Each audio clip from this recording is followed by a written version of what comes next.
commencer par cette petite introduction. Alors, juste sur le format, effectivement, aujourd'hui, on est dans un atelier. Alors, il faut savoir que ces ateliers, on les faisait au sein de Synapsis, je dirais une fois par mois, bon, alors, parfois une fois tous les 2 mois, mais ça a toujours été quelque chose qui nous a été précieux. On voulait vraiment garder cet aspect de collectif au sein de l'organisation. Et on a organisé des ateliers, on les a appelés comme ça au début. Aujourd'hui, on ouvre ça, on s'est dit c'est tellement bien, pourquoi pas en faire profiter à l'extérieur aussi.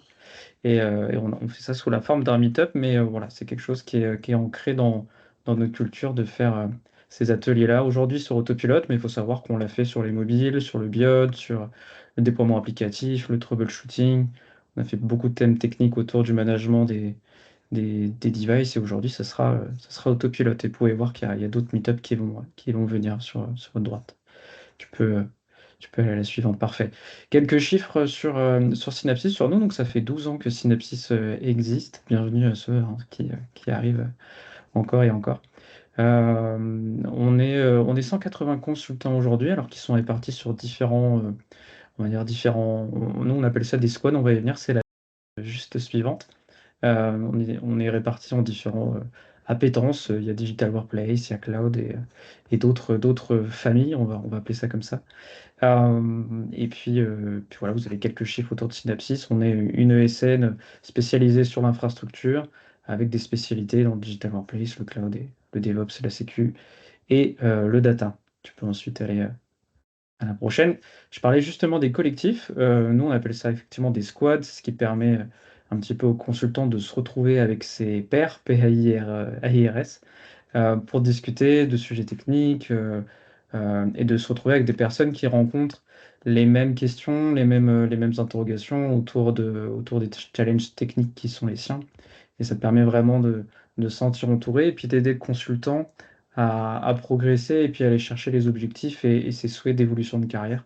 En tout cas, cette squad, elle est là pour le consultant, pour l'aider à aller chercher ses objectifs par la meilleure des manières, en s'aidant de certification ou tout simplement pour échanger sur des aspects techniques. En tout cas, voilà, le collectif est réellement au cœur de notre projet et de notre façon de travailler. Ça a toujours été un point que Synapsis tenait dès sa création. Je vais laisser la main à Jonathan, il me semble, sur la slide suivante. Oui, Un c'est ça. consultant de la squad Digital Workplace. Vas-y, Jonathan. Ça marche. Merci Tom. Bonjour à tous. Moi, je m'appelle Jonathan. J'ai le plaisir aujourd'hui de vous présenter cet atelier sur Autopilot Device Préparation. Du coup, ça fait 6 mois que je suis chez Synapsys en tant qu'ingénieur Modern Workplace et j'ai environ 10 à 15 ans d'expérience autour de tout ce qui est le poste de travail, donc Windows 10, Windows 11, aussi un peu autour de tout ce qui est Apple, macOS, iPhone, iPad. Et vous pouvez voir dans la partie focus tous les produits auxquels j'ai pu toucher durant ma carrière. Du coup, on va commencer cet atelier par une petite introduction sur Autopilot Device Préparation. Ensuite, on verra une vue d'ensemble avec une petite démonstration du coup, de comment créer un profil Autopilot Device Préparation. Et pour terminer, une petite démo et pour terminer, les premiers retours d'expérience de mes collègues qui sont ici présents et je remercie pour leur présence aussi pour les autres personnes. Du coup, l'introduction. Du coup, Autopilot, ça fait quelques années qu'il est sorti. Il a été fourni par Microsoft en 2017, donc grosso modo quelques mois, années après la sortie de Windows 10. Le but principal, c'était de réduire le temps consacré par l'informatique au déploiement et à la gestion des postes de travail. Et aussi, le deuxième but, c'était de rendre une installation EM en état prêt pour l'entreprise sans devoir recréer une gold image, une image Vim avec tout dedans, comme on pouvait faire à l'ancienne. Du coup. En mai 2024, et toujours autour des mêmes technologies et des mêmes valeurs, un nouveau type d'enrôlement d'expérience a été sorti par Microsoft, du coup, qui s'appelle Windows Autopilot Device Preparation. Donc, c'est pas une V2 d'autopilot qu'on connaît actuellement, c'est vraiment une autre façon de faire, une autre vision des choses. Du coup, on ne peut pas l'appeler V2, c'est vraiment une autre façon de faire, du coup.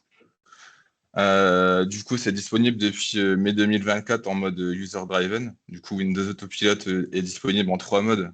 Il y a user-driven, donc c'est drivé par l'utilisateur. Il y a le mode pré-provisioning où là, vous avez un flux technicien et un flux utilisateur. Ou dernièrement, le flux self-deploying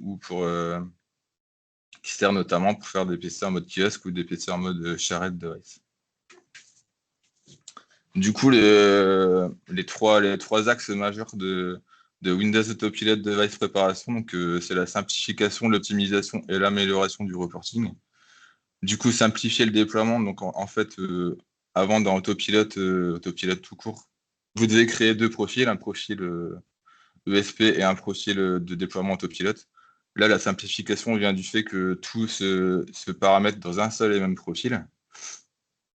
En fait, vous choisissez le groupe de déploiement, les applications, les scripts que vous voulez déployer pendant votre expérience autopilote. Autre nouveauté, c'est que les applications MSI et Win32 peuvent être déployées en même temps, chose qui était un peu déconseillée dans Autopilot, où c'était le Win32 qui était préconisé pour éviter d'avoir des échecs d'installation. Là, avec cette version-là, vous pouvez mixer tout type d'installation, donc du MSI, du Win32, voire des applications du Microsoft Store. L'optimisation du temps de préparation, en fait, globalement, c'est grâce à une petite nouveauté qui s'appelle l'enrôlement time grouping. On y viendra tout à l'heure. Où l'appareil est ajouté directement à un groupe de sécurité quand l'utilisateur s'authentifie sur Autopilot.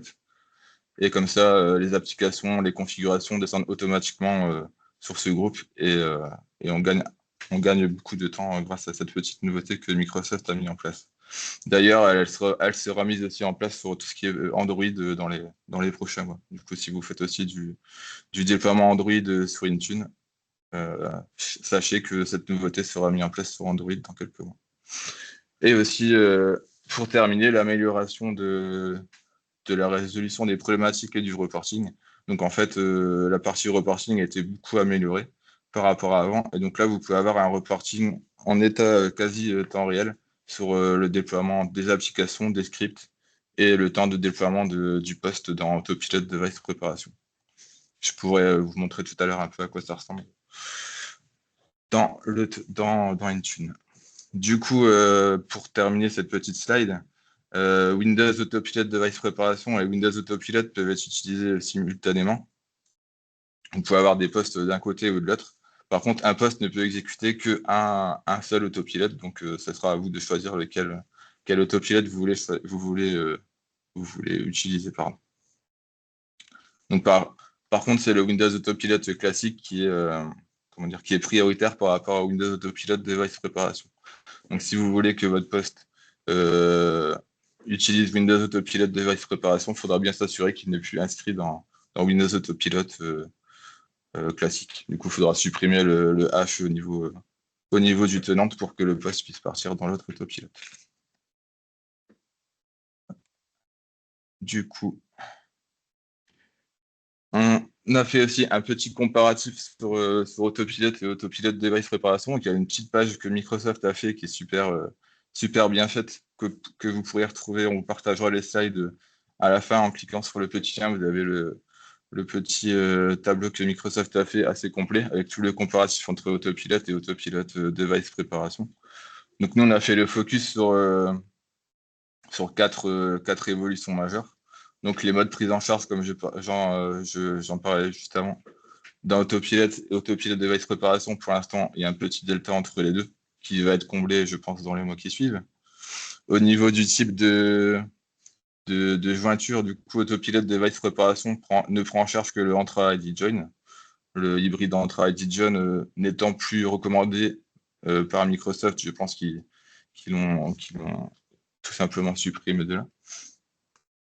Au niveau application, au niveau Autopilot, on pouvait mettre autant d'applications qu'on voulait. Au niveau Autopilot Device Préparation, c'est jusqu'à 10 applications et 10 scripts. Alors si ma mémoire est bonne, je pense que Microsoft a fait des études sur le nombre d'applications qu'une entreprise mettait dans son profil ESP. Et du coup, ils ont recommandé jusqu'à 10 applications pour une optimisation au niveau du temps et de l'expérience de déploiement, en fait. Et donc, pour terminer, la prise en charge des applications métier, métier, store et Win32 dans le même déploiement. Dans Autopilot, c'était pas recommandé. Dans Autopilot Device Préparation, c'est tout à fait possible. Au niveau des prérequis. Donc, Windows Autopilot Device Préparation, c'est du Windows 11 unique. Donc, Windows 11 22H2, 23H2 et désormais 24H2 qui est sorti depuis hier. Donc, pour 22H2 et 23H2, il faut une KB minimum dedans, c'est la KB du mois de mars 2024. Donc, il faut juste vérifier auprès de votre VM qui vous fournit des postes avec cette version d'OS minimum. Ou si vous utilisez les ISO de Microsoft sur l'espace VLSC, les ISO sont mis à jour régulièrement, donc vous pouvez retrouver cette version-là assez facilement. Du coup, c'est réservé aux éditions pro, entreprise et éducation. Ça se bouge pas. Donc le mode Entra ID John supporté uniquement. La configuration classique Network licensing, c'est du coup les ouvertures proxy classiques Microsoft. Le licensing, donc il vous faut des licences E3 ou E5 ou des Entra ID P1 ou P2 avec Intune. Il vous faudra un groupe Entra ID utilisateur et un groupe Entra ID ordinateur, mais ça on le verra plus tard dans la démo à quoi ça sert du coup.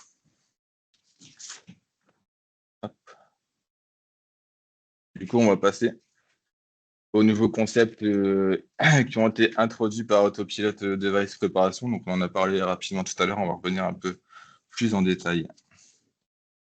Donc, il y a trois nouveaux concepts qui ont retenu notre attention. Donc, le premier concept, c'est l'enrôlement time grouping, c'est ce que je disais tout à l'heure. Donc, c'est un peu la clé d'Autopilot Device Préparation.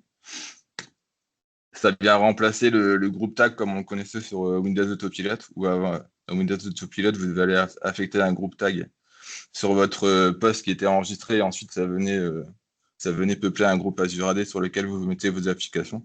Ça vient remplacer ce mode de fonctionnement. Et donc son rôle sera d'assigner automatiquement l'appareil à un groupe sur lequel vos configurations, vos applications et vos scripts seront affectés. Du coup, comment ça se passe? L'utilisateur il s'identifie sur Windows Autopilot Device Préparation. Dès l'authentification, le poste est ajouté directement au groupe et les configurations descendent automatiquement. Et rapidement, du coup, ça optimise le déploiement du poste. Ensuite,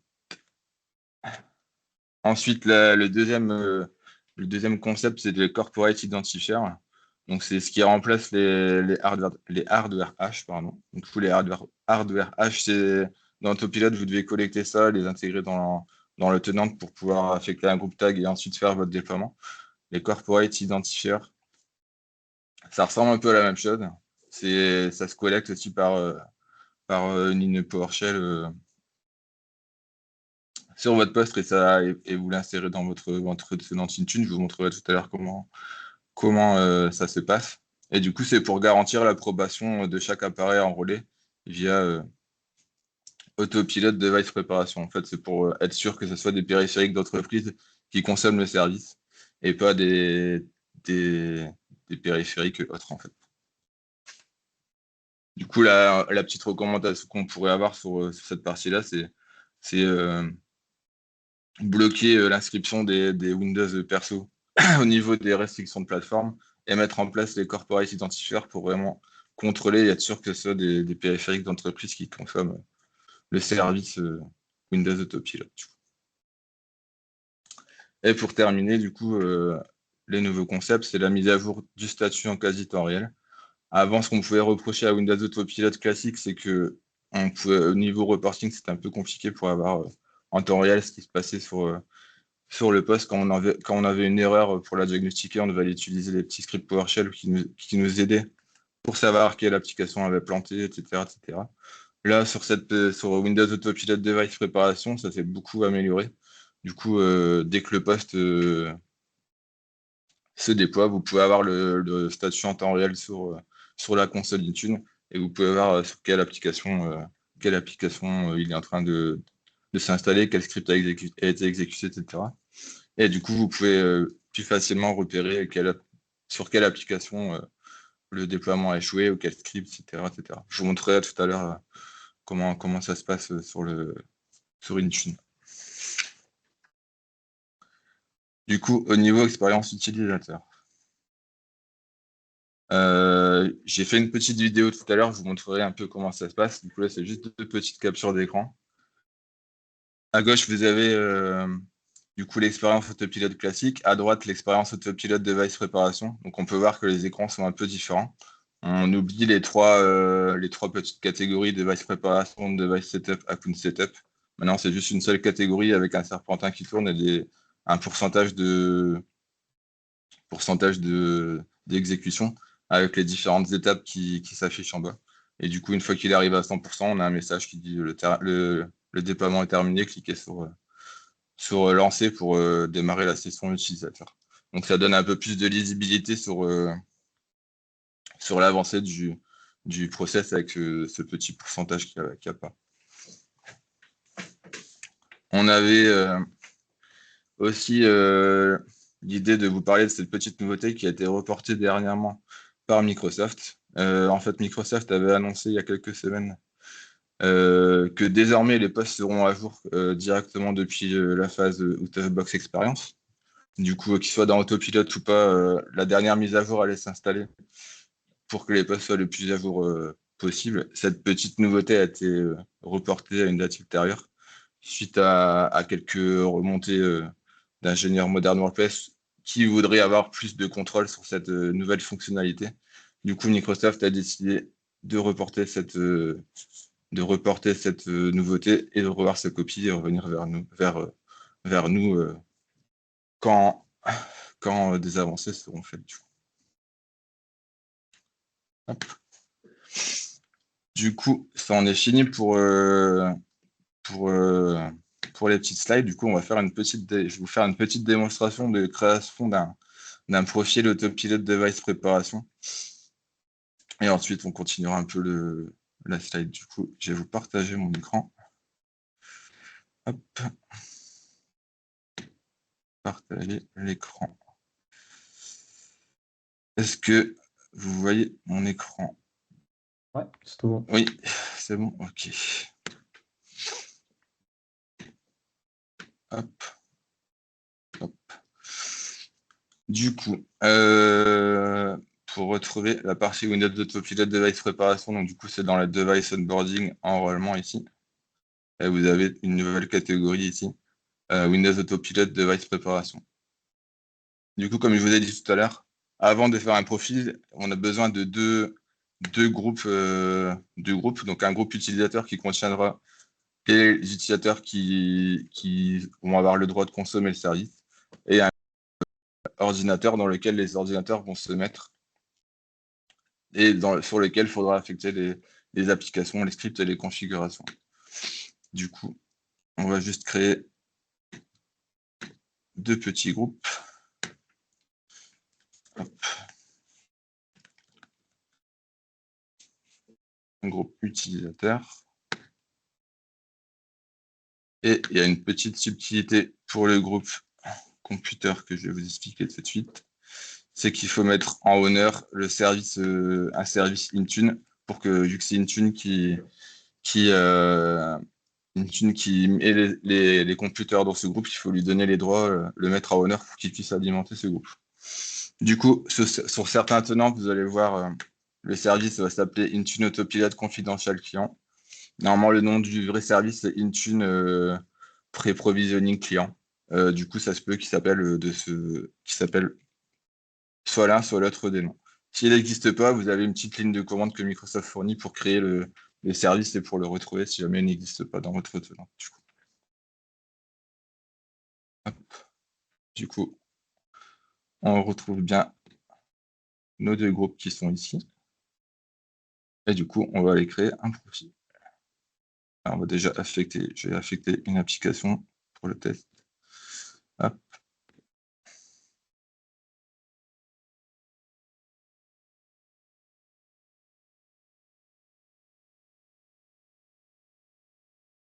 Hop. Du coup, hop.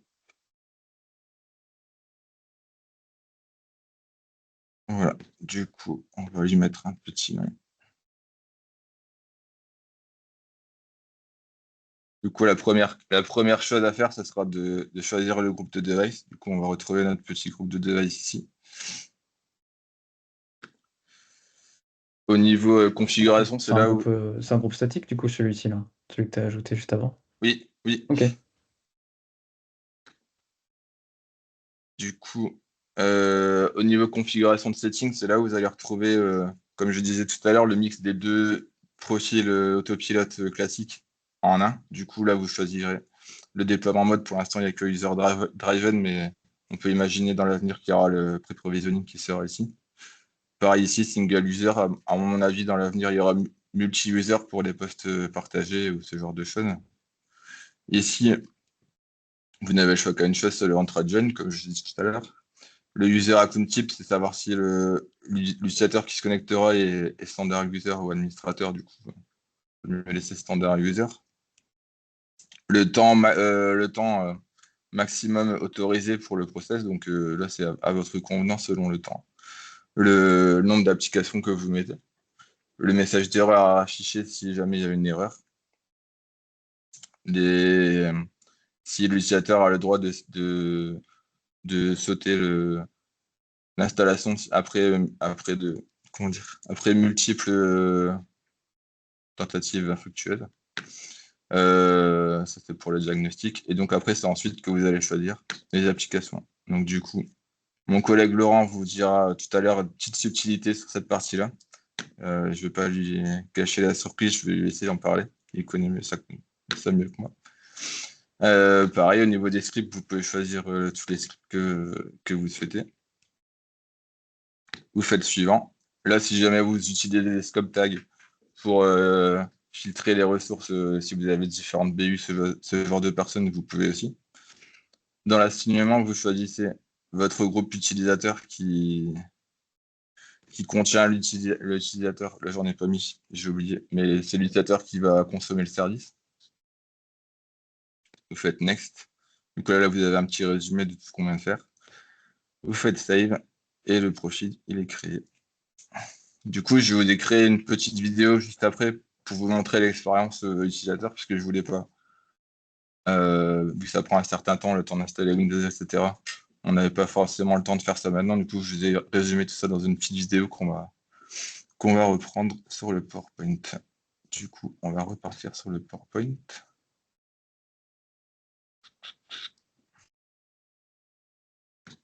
Partager.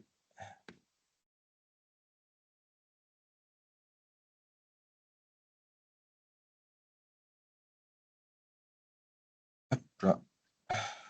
Est-ce que si je fais ça, vous voyez la vidéo? Ouais, c'est bon. Ouais, Oui. ok. C'est un petit encart, mais on voit la vidéo, ouais. Ouais, je suis pas le meilleur monteur vidéo du siècle, hein, Oui, désolé. c'est très très bien. On arrive bien à voir, ça va. Du coup,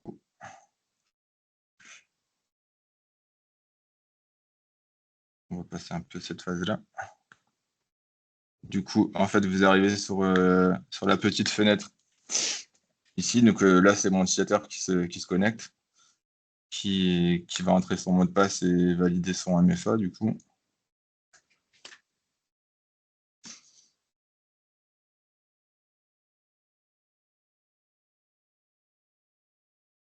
Temps valider son MFA.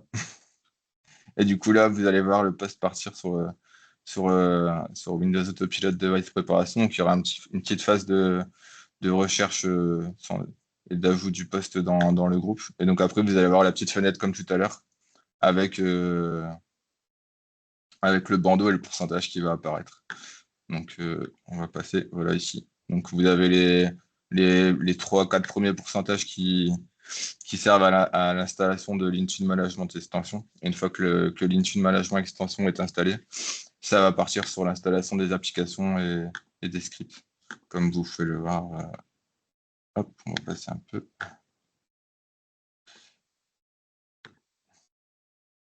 Voilà, ici. Donc, une fois que l'Intune Management Extension est installé, vous pouvez voir que le petit encart a changé, l'installation des applications et des stratégies pour votre organisation. Du coup, là, ça prendra un certain temps selon les applications et les scripts que vous avez mis. Et d'une fois à la fin, je vais passer jusqu'à la fin. Du coup,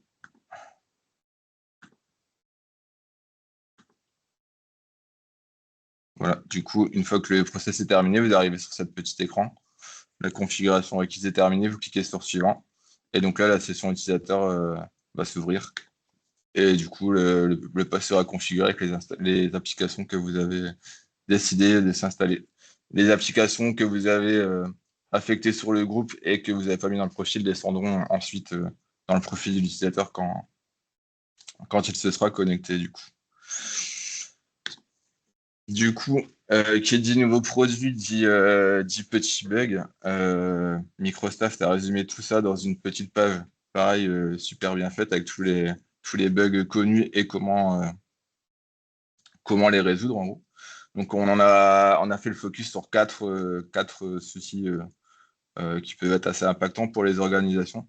Donc, par exemple, si vous utilisez BitLocker dans une méthode d'inscription 256 bits, on peut avoir des soucis avec le poste soit encrypté par défaut en 128 bits. Il y a aussi un conflit entre, si vous utilisez le LAPS en mode cloud et entre ID, il y a aussi des petits conflits. Microsoft explique très bien dans la page comment les résoudre. Il peut y avoir des soucis aussi de postes qui restent à 100% indéfiniment. Et aussi, il y a des petits soucis sur la recherche des applications que Laurent vous parlera tout à l'heure. Du coup, cette petite page-là, c'est pareil, vous l'aurez dans la présentation quand on vous l'enverra. Et c'est super bien fait comme le comparatif avec tous les problèmes connus, comment les résoudre et s'ils ne sont pas résolus, un statut d'avancement. Du coup, que Microsoft nous propose pour la suite au niveau Windows Autopilot Device Préparation.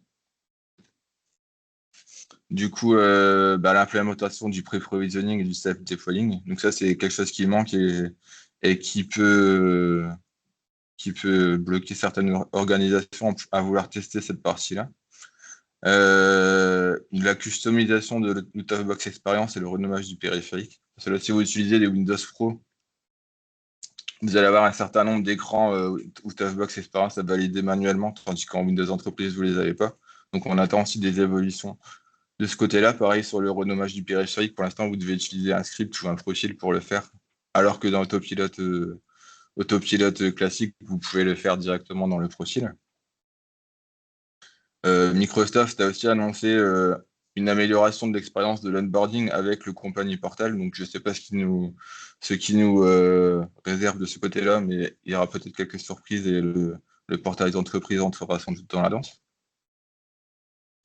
Et aussi, dernièrement, on a vu apparaître sur des versions, de développement ou bêta de Windows 11, le fait de pouvoir ajouter le Corporate Identifier directement depuis le Toughbox Experience de Windows 11. Donc, vous allez avoir un petit menu, il y a un petit menu qui est apparu, assignation de l'ordinateur à un tenant. J'ai plus la capture d'écran avec moi, mais apparemment, il y a aussi des évolutions à attendre de ce côté-là, plutôt que de passer des scripts sur les postes ou ce genre de choses, faire la manipulation directement sur le poste quand il est dans la phase out of box experience.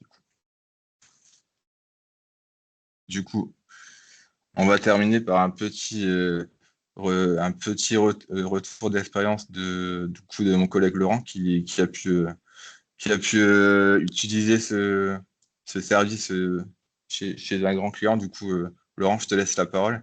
Et après, Tom donnera son avis d'MVP sur le sujet et voir ce qu'il en pense. Voilà, à toi, Laurent. Merci, Jonathan. Donc je vais vous faire un petit retour en fait sur le sujet concrètement. Donc pour, ceux qui sont chez Synapsys, on a déjà fait un retour il y a quelques mois sur, un client qui a fait une transition vers le full cloud de son parc informatique en utilisant justement Autopilot, Pré-prod. Donc ce qu'on va appeler, vulgairement la V1. Il faut perdre cette appellation de V1, V2, mais vulgairement je vais appeler ça V1 pour recentrer un petit peu. Et donc chez ce client, la majorité de son parc a été migrée sur du full cloud avec l'utilisation du Pré-prod.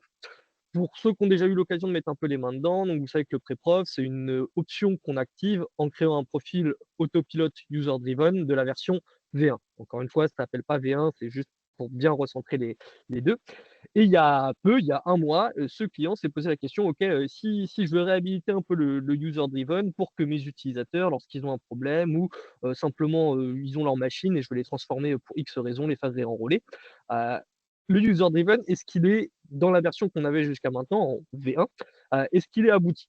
Et du coup, ça a mené à l'expérimentation de se dire: «OK, bon, on va tester avec le device préparation et voir si on n'a pas à profiter d'utiliser le device préparation en plus de l'autopilote pré-prod V1, qu'on avait utilisé jusqu'ici».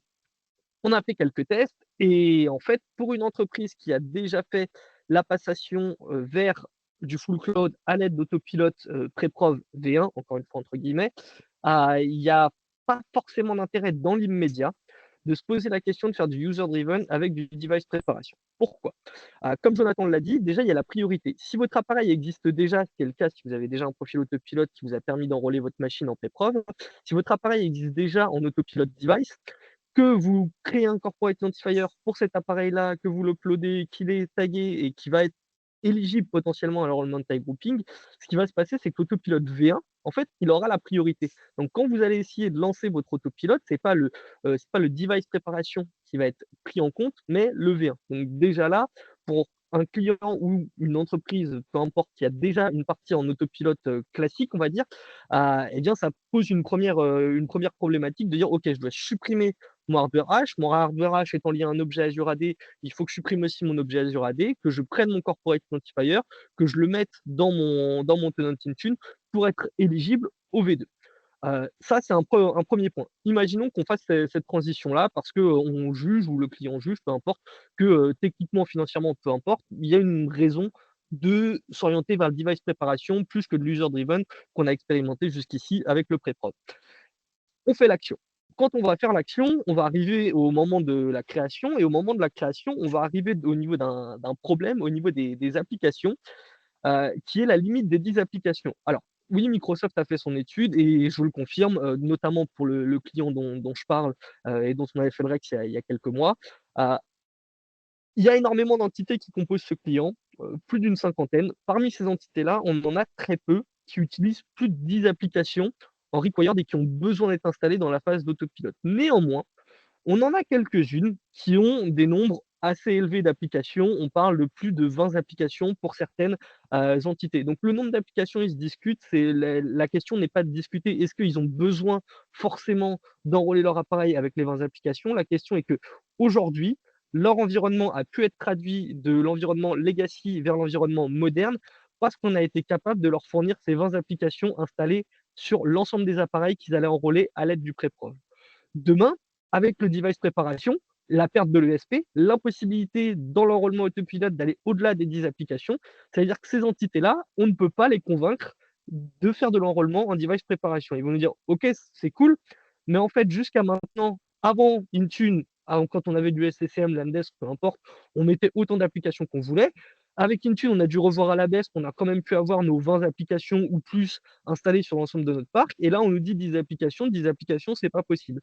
Parce que quand mon utilisateur il va avoir sa machine à la fin de sa préparation, en fait, il va devoir, pour travailler, installer 10 applications en plus. Donc, les utilisateurs les plus à l'aise avec l'outil informatique, ce sera une bagatelle pour eux, ils vont le faire et ils passeront à la suite.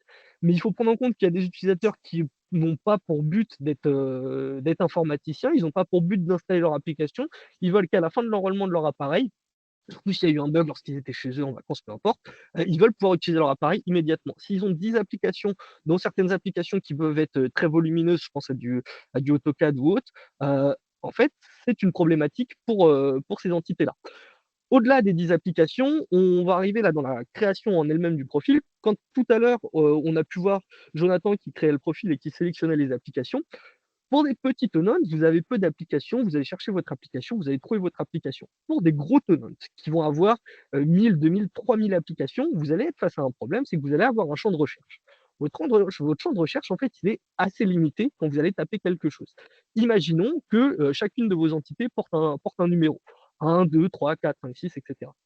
Et que vous avez un package, on va dire VLC. On va prendre VLC pour exemple. Vous avez un VLC par entité parce que chaque entité a voulu son VLC. Donc vous avez VLC 1, 2, 3, 4, etc.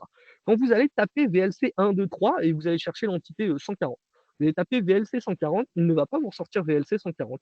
Il va vous afficher toute la liste de VLC.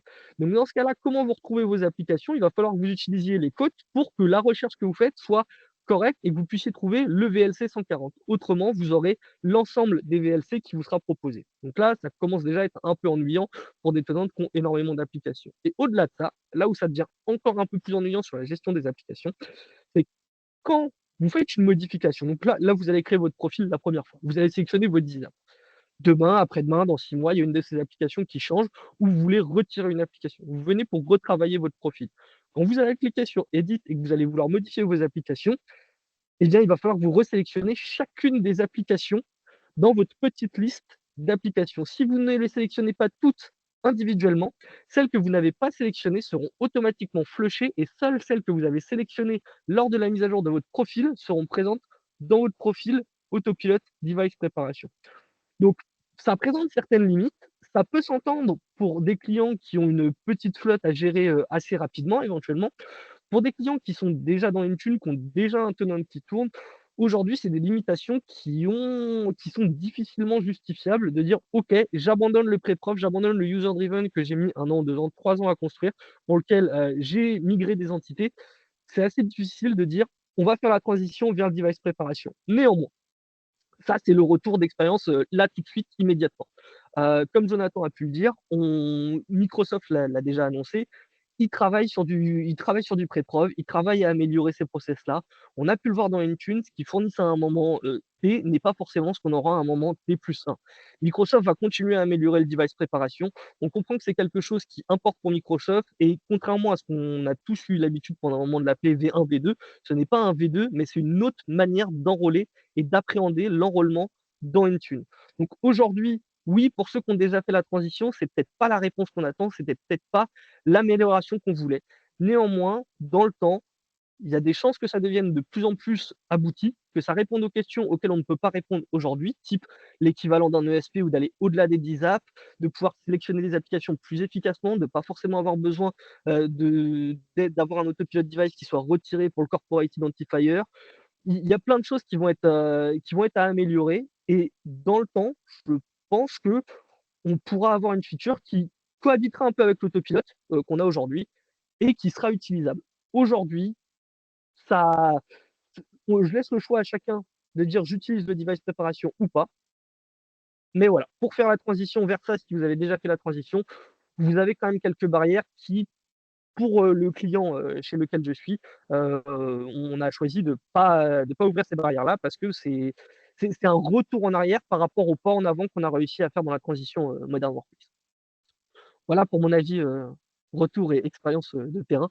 Maintenant, je vais laisser Tom en MVP donner son avis peut-être un peu plus Déjà, je Microsoft trouve que d'habitude. le retour terrain que tu viens de faire est quand même partagé, il faut le dire, par de nombreux clients, cette sensation de faire un retour en arrière sur certaines features. Maintenant, là où je trouve que le device préparation, et je trouve que c'était une erreur de l'appeler V2, en effet, à son lancement, je pense que device préparation est un bien meilleur nom.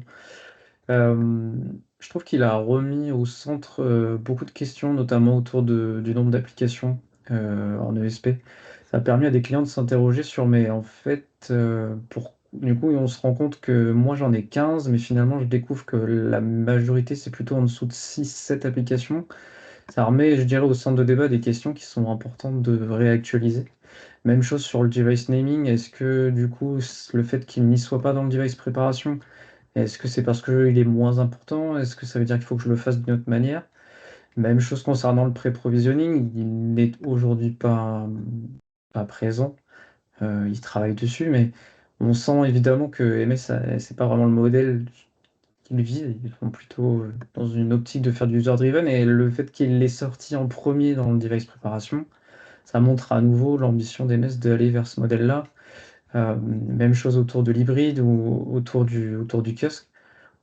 Ça permet de véritablement comprendre où sont les priorités de l'éditeur et où est le modèle en fait que vise Microsoft. Je rajouterais juste par rapport au numéro de série, je trouve que ça a permis de mettre un vent de fraîcheur, je dirais, sur cette histoire de hash qui était au début quand même assez laborieux à aller chercher avec le script. Bon, aujourd'hui, on a d'autres moyens, mais quand même, il faut le dire, la construction du hash et le plot du hash était un petit peu lourd. Le fait de nécessiter que, entre guillemets, le numéro de série qui vient remplacer le hash, hein, parce que c'est ni plus ni moins qu'un nouveau hash. Je sais que par retour d'expérience aussi, les clients ont plus facilement le numéro de série. Travailler avec le constructeur pour aller mettre le hash, ça coûte de l'argent aussi. Donc mettre le serial soi-même, c'est plus simple et on n'est plus obligé d'avoir un process lourd comme ça. Moi, je sais que ça a été plutôt bien accueilli avec ceux avec qui j'ai travaillé, ce vent de fraîcheur-là. En revanche, par contre, je suis d'accord. L'appeler V2, je pense que c'était une erreur. Et à mon sens, les deux aujourd'hui doivent continuer de cohabiter. Je ne le vois pas comme un remplaçant du V1. Je pense qu'aujourd'hui, on est encore tôt pour parler d'un remplaçant. Mais ça permet de mettre un vent de fraîcheur sur des questions qu'on ne s'était pas posées peut-être depuis un moment. Autopilot, c'est 2017. On ne peut pas dire qu'il y a eu 1000 améliorations non plus dans le process une fois que depuis son lancement, et peut-être quelques nouveaux scénarios. Mais en tout cas, voilà, moi, c'est un vent de fraîcheur bienvenu. On verra jusqu'où il va aller. Mais à mon sens, ça a remis au centre du débat des questions assez importantes sur le management du device. Et puis, quelque part, ça aussi unifie les corporate identifiers. C'est quelque chose qui est cross-platform et j'aime bien l'idée d'avoir le même process, quel que soit mon device, d'ajouter mon serial number ou mon numéro email de la même manière sur Windows ou sur un mobile finalement. Donc, il y a une unification des process que j'aime bien et qui est partagée. Mais en fait, oui, oui, je rejoins le constat qu'on fait on est loin d'un remplaçant à l'instant T. Voilà, c'était mon bilan. Et le retour client que tu as fait, je le partage et je sais que d'autres le soulignent aussi. Et on est là aussi pour pointer du doigt ce qui pour l'instant n'est pas viable chez une certaine taille de client ou pour une certaine organisation, effectivement. Voilà, pour le petit bilan. Et puis pour le retour en arrière des Windows Update, je sais que ça a suscité pas mal de questions. Effectivement, il y a pas mal de gens dans la communauté et des clients qui ont fait ce retour-là, que ça aurait été bien qu'on puisse avoir la main dessus, plutôt que de le forcer dans l'OS. Je pense que ça aurait véritablement pénalisé un certain nombre de clients euh, qui font de la masse autopilote. Ça aurait été ingérable. Même si en termes de sécurité, je pense que ça reste la cible, hein, d'avoir un OS qui est le plus up-to-date le plus rapidement possible. Mais au moins avec la possibilité d'activer la feature ou de la désactiver, je pense que je sais même d'ailleurs si on va en graph hein, PowerShell sur le SP, on le voit que la feature est là, mais ils l'ont pas encore sorti en prod. Donc ça va venir. Il faut laisser le choix, ouais, je suis d'accord hein, avec la petite remarque sur le chat. Il faut laisser le choix. En tout cas, pour une feature aussi importante, c'est nécessaire. Voilà. Bon, j'en profite d'avoir le micro pour vous remercier, hein, messieurs, pour la présentation et puis à chacun d'être venu. Je sais pas si vous aviez une session questions juste après Ah ou si, c'était la dernière slide. merci à toi Laurent et merci à Tom pour, pour vos avis éclairés sur le sujet. Du coup là, on a fini de la présentation, donc si jamais vous avez des questions, on est là pour vous écouter, sinon je laisserai Nathalie conclure avec la petite slide que vous voyez sur l'écran. Merci à vous, messieurs, et puis merci à chacun de s'être connecté. C'était un plaisir d'ouvrir ces ateliers à encore plus de monde. Moi, ça me fait toujours plaisir de voir il y a du monde et que Ça ça fait moi intéresse. aussi, Donc, ouais, être actif. Oui, trop bien. merci beaucoup ouais, pour votre présence. Donc effectivement, si vous souhaitez recevoir la présentation de replay, vous pouvez juste scanner le petit QR code et il y a juste un tout petit formulaire à remplir pour essayer de voir un petit peu quelles sont vos attentes et sur quelle thématique vous souhaiteriez aussi qu'on puisse se projeter dans les mois à venir. Donc merci à tous pour votre présence, interne et externe, c'est très sympa. Merci Jonathan, merci Tom. Merci. Toujours un plaisir. Merci. Et Et du ouais, coup, pour ma part, on se retrouvera courant novembre sur un meet-up, un atelier sur la partie Apple et Intune, du coup. Du coup, Trop bien. exactement. je serais content de vous y retrouver si c'est un sujet qui vous intéresse. Merci, merci à tous. Merci à chacun. Merci. Bonne journée. À bientôt. Bonne journée à tout le Salut. monde. Au revoir. Au revoir. Bonne journée, au revoir.